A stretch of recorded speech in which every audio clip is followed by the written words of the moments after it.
Definitivamente, definir la cirugía bariátrica conlleva a revisar una serie de coincidencias con otros procedimientos quirúrgicos y realmente revisando la historia de lo que es una cirugía metabólica, todo el mundo cree que viene de la cirugía bariátrica.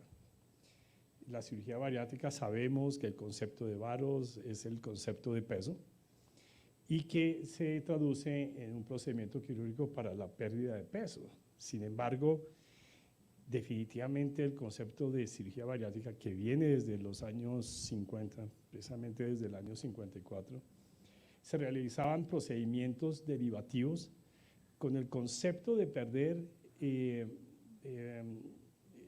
colesterol, triglicéridos y afinar las enfermedades lipídicas de ese momento que eran muy severas.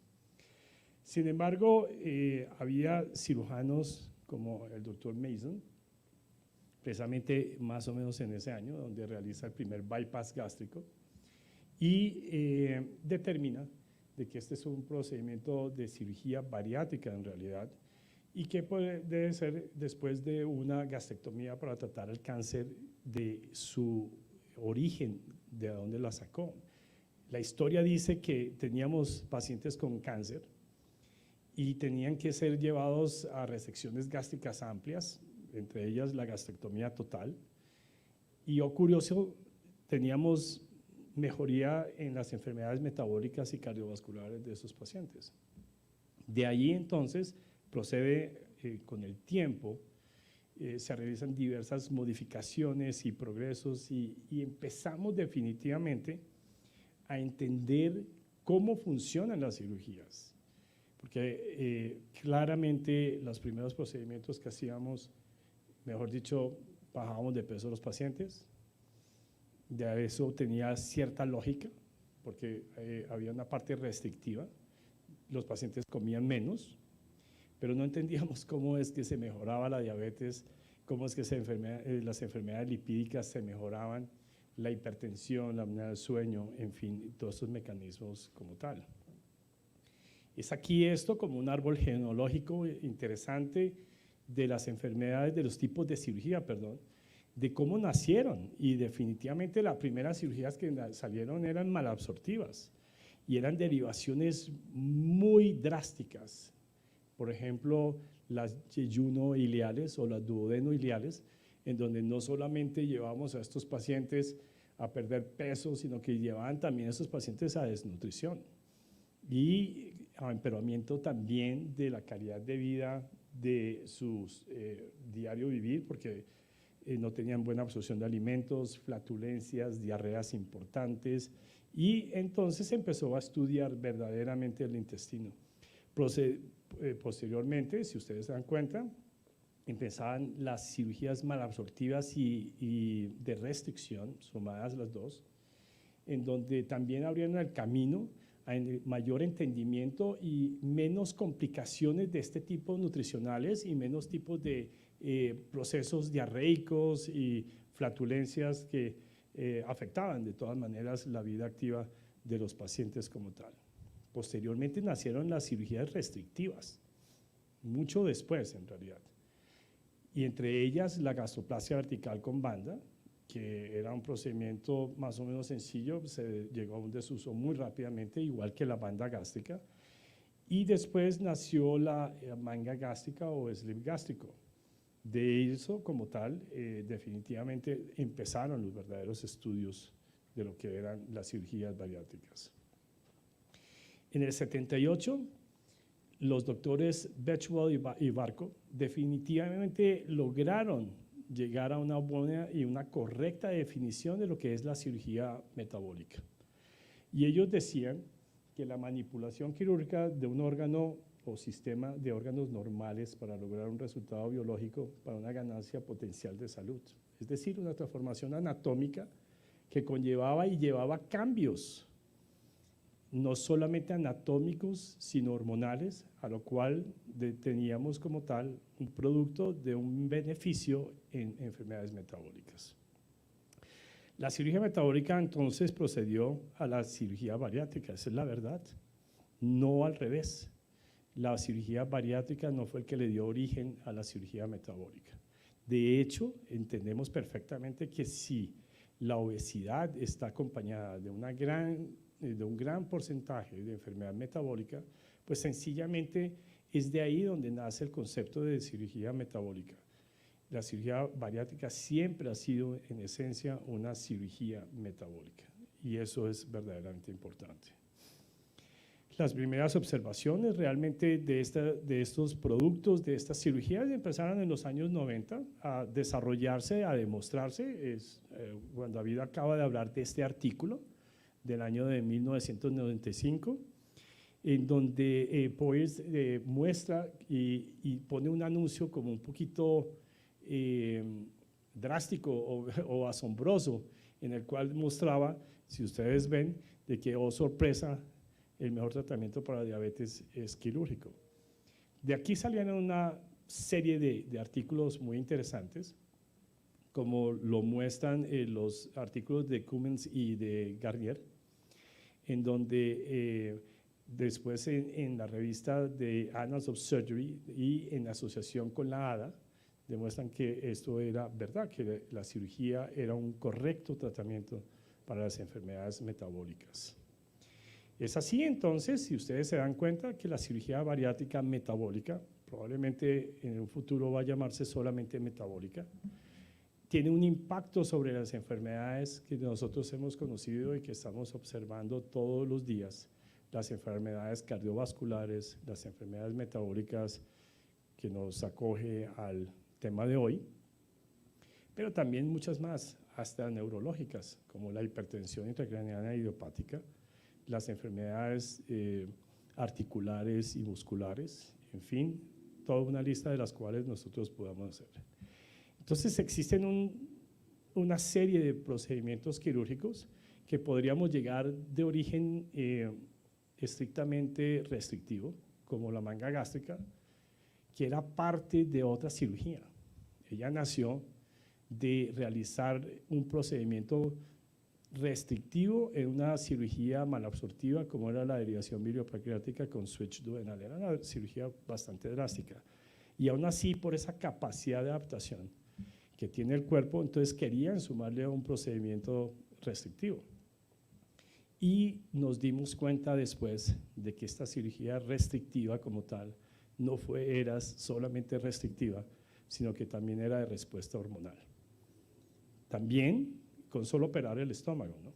Y también empezaban las cirugías, lógicamente el bypass, el gold standard de mucho tiempo, en donde teníamos una parte restrictiva y una parte malabsortiva, con una Y de Rux, para evitar el paso de alimentos por el duodeno, donde más se absorben los carbohidratos. Sin embargo, con el tiempo nos dimos cuenta que había procedimientos más efectivos que otros, y que permitían que la capacidad adaptativa del ser humano no fuera tan rápidamente posible y pudiera estas personas en realidad volver a ganar peso fácilmente y comorbilidades. Entonces había una cirugía, como les dije a ustedes, que era la derivación biliopancreática con switch duodenal, pero era muy drástica. Entonces se empezaron a entender qué absorben en cada parte del intestino delgado y las distancias intestinales para poder tener un equilibrio de una buena pérdida de peso con buena respuesta hormonal, pero no con desnutrición y no con complicaciones intestinales como las que referimos. Nacieron entonces las cirugías bariátricas derivativas y restrictivas de una sola anastomosis. Y si ustedes se dan cuenta en esta, el SAVIS, que es una derivación, como ustedes lo pueden ver en esta parte, es una derivación duodeno-ilial, pero a una distancia entre 2.5 y 3 metros del ilion, del árbol ileocecal, lo que permite una absorción sana de alimentos y pocas complicaciones. Entonces, si nos damos cuenta, pues sí, tenemos cirugías que pueden trabajar como restrictivas, tenemos cirugías que son también malabsortivas, mixtas, pero la verdad es que la gente habla de ellas, pero no las entiende. Hoy día sí las entendemos. Y si vamos a hablar nosotros de una cirugía restrictiva, Desen ustedes cuenta que si nosotros intervenimos una persona con una anatomía normal y con una función normal, pues vamos a tener una ingesta sin restricciones y además una absorción sin restricciones. ¿Y qué es lo que vamos a generar con un procedimiento quirúrgico? Pues lógicamente todo lo contrario, que tenga una restricción en la cantidad de alimentos que pueda ingerir y una absorción limitada por disminución de esos mismos elementos, por una disminución de la ingesta. Pero además de esto, ¿cómo podemos entender que una manga gástrica tenga respuesta hormonal? Pues esto despierta de todas maneras, lógicamente, mecanismos neurohormonales sobre el cuerpo, en donde nosotros vamos a crear definitivamente un gasto calórico. Vamos a tener un estado calórico negativo en nuestros pacientes, lo que conlleva entonces a que nuestros pacientes pierdan peso. No es más ni menos que un canibalismo de las células grasa, es lo que produce, y ese es el término que se está utilizando hoy día para explicar cómo es que se desgastan las células grasas y cómo las reducimos de tamaño. Pero posterior a esto, a que el paciente termina de perder el peso, ustedes tienen que entender que el mecanismo de acoplamiento del cuerpo humano, adaptativo como tal, pues tiene otra vez una respuesta neurohormonal. Y esa es ahí donde nosotros debemos entender que cualquier procedimiento quirúrgico bariátrico debe estabilizarse y debe entrar el cuidado y el seguimiento, por ende, por el resto de su vida, para que no haya una reganancia, porque toda esta activación nuevamente del mecanismo neurohormonal, pues nos va a tratar de que el cuerpo vuelva a preservar o pueda acrecentar las reservas grasas. Y es ahí entonces que debe hacerse un mantenimiento del peso por equilibrio entre la ingesta de calorías y la demanda de estas calorías. El mecanismo de mal absortivo, la primera parte es explicando lo mismo, dense cuenta de ustedes, una alteración anatómica quirúrgica que nosotros producimos en un paciente, en donde va a haber una ingesta de restricción, lógicamente, y donde va a haber una limitación de la absorción de alimentos por acortamiento del paso de los alimentos hasta la válvula ileocecal. Es otro mecanismo. Y además salta el paso de los alimentos por sitios naturales donde debe pasar, como es el duodeno.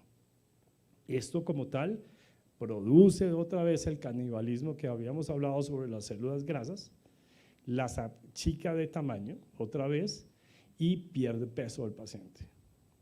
Definitivamente esto activa nuevamente el mecanismo neurohormonal como en las cirugías restrictivas y pasa exactamente lo mismo. El paciente hay que acondicionarlo en ese momento para poder tener un equilibrio en su futuro. Pues hablando de patologías, estas cirugías como tal, miren ustedes que tiene una diabetes mellitus el paciente con obesidad. ¿Y cómo funcionan estas cirugías sobre estos pacientes? Pues prevención de diabetes tipo 2 con obesidad es el 34.8% de nuestros pacientes con obesidad, es un volumen bastante alto. Más del 90% de los pacientes con diabetes de diabetes tipo 2 tienen un índice de masa corporal mayor de 25. La obesidad aumenta el riesgo de desarrollar diabetes tipo 2 hasta más de 6 veces en nuestros pacientes. En la esteatosis hepática quiero resaltar muchísimas cosas, porque es que realmente este se está convirtiendo en una de las patologías que hoy día va siendo la primera causa de trasplante hepático.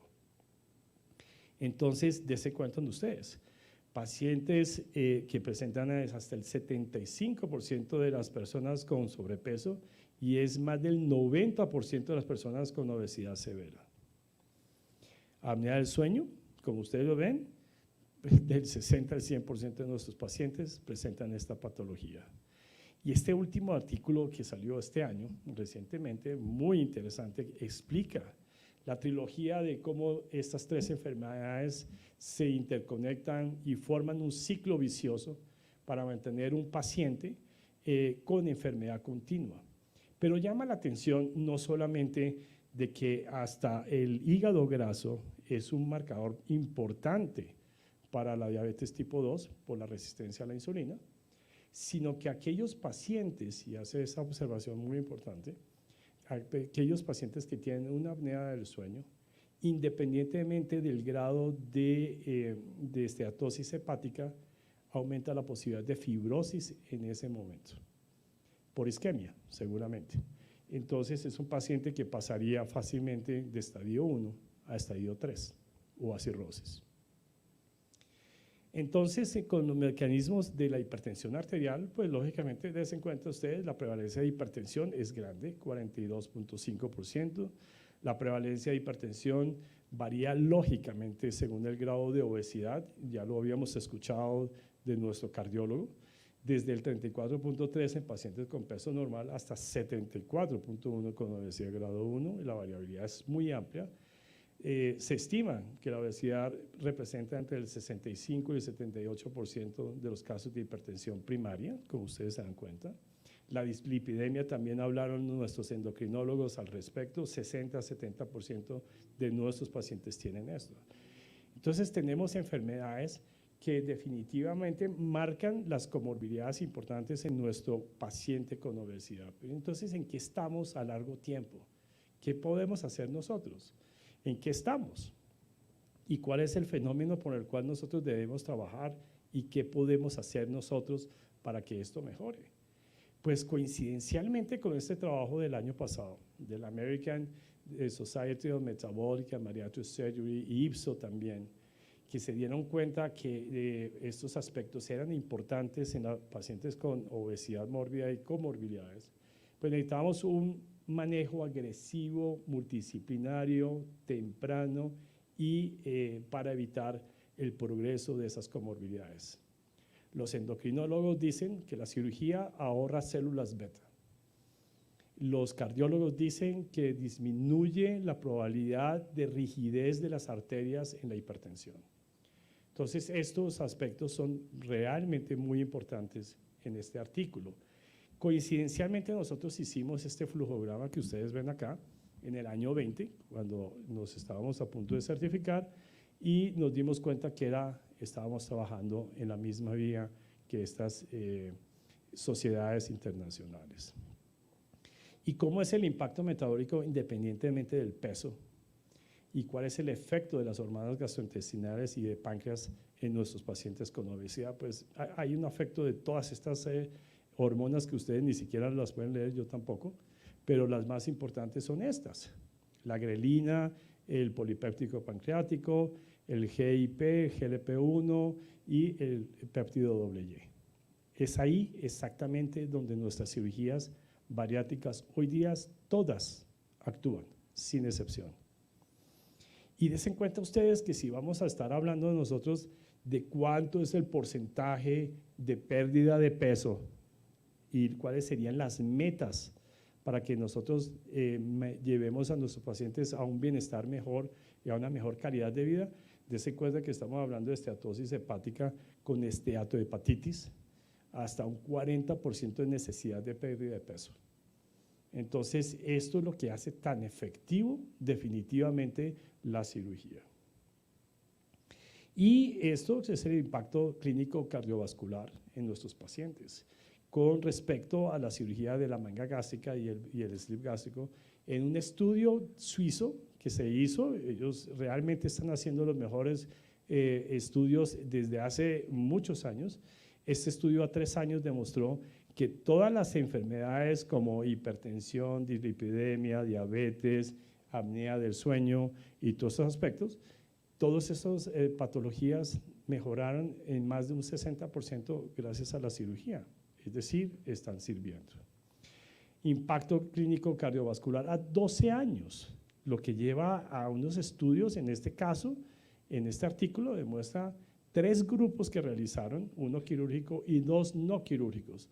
Curiosamente, los 2 quirúrgicos, los problemas que todos los días nos aquejan a nosotros en la parte administrativa. Pacientes que no desean hacerse cirugía y pacientes que administrativamente no logran la cirugía. Pero de todas maneras, la respuesta fue muchísimo más a favor de las cirugías que de los no quirúrgicos. Y Rubino, como tal, muestra, el doctor Rubino es uno de los cirujanos dedicados a la diabetes y la cirugía con mayor éxito, y dice que ¿por qué sirve en la diabetes mellitus la cirugía? Y si es esto, en realidad porque tiene un efecto directo sobre las hormonas que nosotros ya mencionamos, porque hay una señalización o una actividad de los ácidos biliares para la absorción de los ácidos grasos, aumento de la captación de la glucosa intestinal, la poca glicemia que llega, la poca azúcar que llega, la necesita el enterocito para trabajar, no alcanza a producir ahorro. Sensibilidad neuronal y hormonal y disminución del transporte intestinal. Y des en cuenta ustedes que la cirugía en estos casos favorece la cirugía en el manejo de la cirugía en pacientes con diabetes. En sobrepeso, indudablemente, fue mayor en los casos de la cirugía. En obesidad grado 1, en obesidad grado 2 y grado 3, indiscutiblemente también fue a favor de la cirugía con mejores resultados en este aspecto. En la hipertensión arterial, des en cuenta ustedes, en la cirugía fue muchísimo más favorable que el no quirúrgico, como ustedes ven aquí. En los desenlaces cardiovasculares, en todos los aspectos cardiovasculares de los pacientes, en este artículo hace referencia en este metaanálisis muy importante, y dése cuenta que demostró que la cirugía bariátrica se asocia con una reducción de la normalidad de todas las causas y la mortalidad cardiovascular y una menor incidencia de varias enfermedades cardiovasculares en pacientes con obesidad. Es decir, mostrando categóricamente que la cirugía es efectiva. En este artículo también de desenlaces cardiovasculares, ustedes es de hace 2 años, dense cuenta que disminuyó francamente la mortalidad por enfermedades cardiovasculares, la mortalidad por enfermedades, infartos y la presencia de ellos mismos como tal, y la falla cardíaca en nuestros pacientes con obesidad. En este último estudio, si ustedes se dan cuenta, que también es de Suiza, los grandes estudios que hacen ellos, a largo plazo, 20 años. Esto es como un gran resumen en realidad, porque demostró que en los grupos controles sin cirugía no hubo cambio de esos pacientes que tenían obesidad. En cambio, todos los tipos de cirugía realizados por ellos sí tuvieron impacto en mejoría en el control de peso. Y en la mortalidad fue muchísimo menor en aquellos pacientes que fueron llevados a cirugías que el grupo control como tal. Es decir, dense en cuenta ustedes que la historia de la cirugía viene siendo una trayectoria evolutiva de la cirugía bariátrica y metabólica hacia procedimientos lógicamente hoy día mucho más eficaces y seguros. Pero definitivamente vuelvo y hablo de lo que siempre hablamos. Cirugía sin manejo multidisciplinario y sin seguimiento no debe ir a nuestro concepto.